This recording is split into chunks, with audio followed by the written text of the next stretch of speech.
I did something absurd the other day. I had downtime at my job, and I thought to myself, maybe I should look into mobile games. Which I haven't really done since I first got an iPod Touch. My phone has just historically not been something that I play games on for multiple reasons. The games tend to be kinda crappy and just littered with ads. You might find a gameplay loop that is addicting enough for a short while, but the ads that force you to interact with them will surely get you to close it after a little bit, unless you're Mr. Moneybags over here walking around with your ad-free mobile games.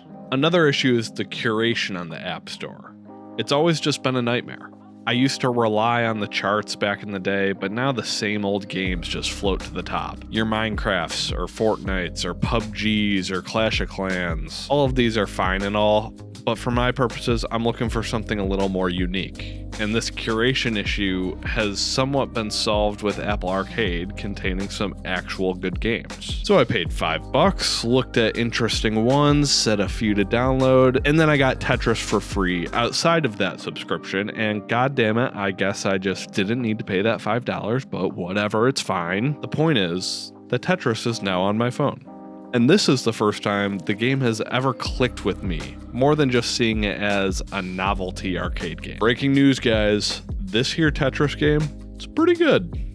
So good that I played the role of Mr. Moneybags and got 30 days without ads. Their little scheme got me. I'm a Tetris guy now. Downtime at work, it's coming on. Died in a Warzone game, I'm dropping some blocks. I can't get enough Tetraminos in my life. I suck at this game, but the addiction that comes with striving for high scores can't be overstated. Now this is the portion where I pretend I've never heard of Tetris Effect Connected. Just scroll on Xbox Game Pass. What? They've made different versions of this game on my phone? No way!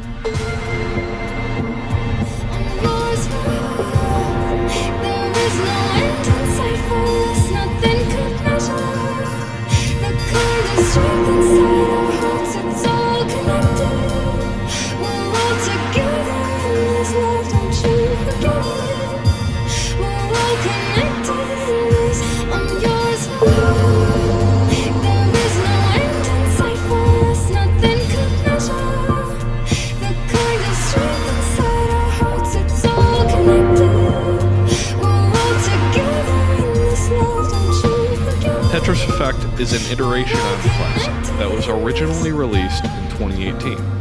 The game takes the original concept and adds a serious amount of style. It's more than the original puzzle game, it's a full audio-visual experience. Levels within the game have their own themes, whether it's just a colorful and graphically pleasing level that is set to house music, or a level that's meant to mimic a jazz club, or that's supposed to make you feel like you're swimming with dolphins. The themes can be pretty diverse. It takes the original game and makes it as extra as possible, but in really cool ways. There's also an added gameplay mechanic called the zone, which slows down time and freezes the board so that you can fill as many lines as possible. And afterwards, you get some score bonuses.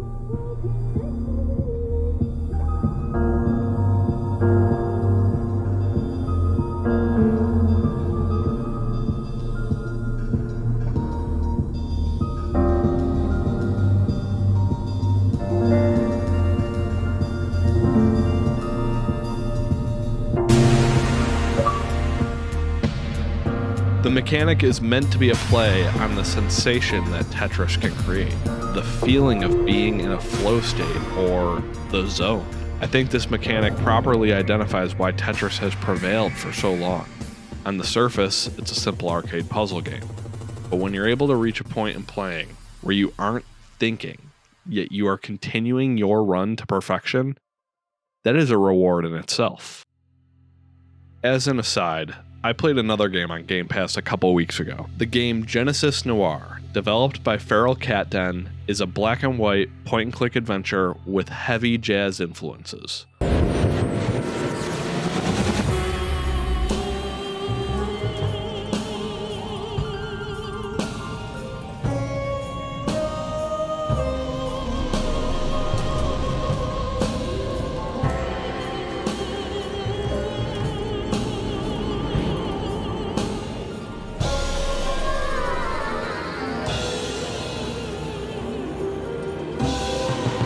This gorgeously animated game is difficult to describe beyond these characteristics, so I'll let the game's official website do the rest.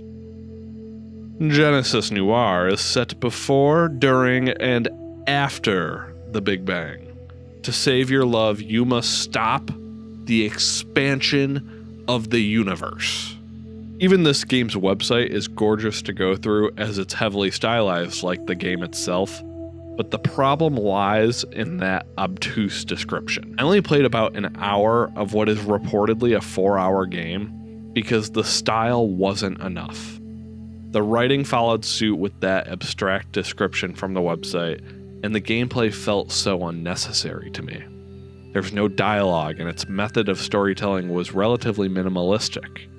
But when they wanted to dump exposition on you, it was all incomprehensible talk about the nature of the universe and our created perception of it. And the gameplay in the first hour failed to add any context for me, and felt like it was there in order to say that it was a game.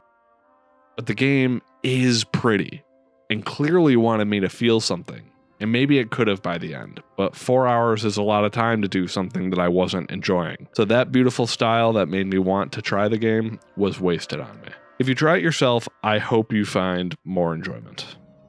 I bring up this example because I want to say that style isn't enough to evoke emotion, at least not for me. I would have loved to have been blown away by Genesis Noir, it was just missing too many pieces. Well, you know what has pieces? Wow, what a transition. Wow, what a transition. Back to the world of Tetris Effect. I've had reactions to this game I never would have fathomed. It's a game that hasn't quite brought me to tears, but I feel emotion welling up as I play. This doesn't really happen to me as I play games in general. This emotion doesn't come to me in general Tetris either. It's not some connection with the tetrominos that I'm suddenly unlocking. It happens specifically in Tetris Effect when the entire experience comes together.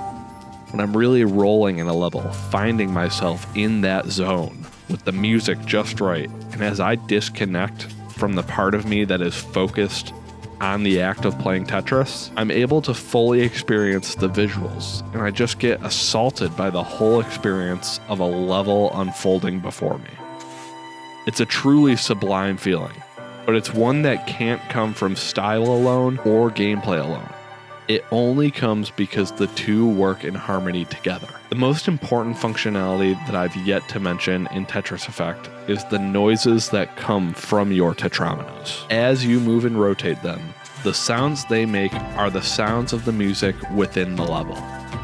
What starts out as seemingly random music notes builds up as you connect lines, all until you hit the fully realized sublime moment, where your gameplay, the music, and the visuals have all hit their apex. And because of the role your gameplay plays in the realization of the level, you're allowed to feel like this experience, you created it. And the remaining feeling is one of intense emotion, a near desire to cry just from the experience that has resulted from your effort.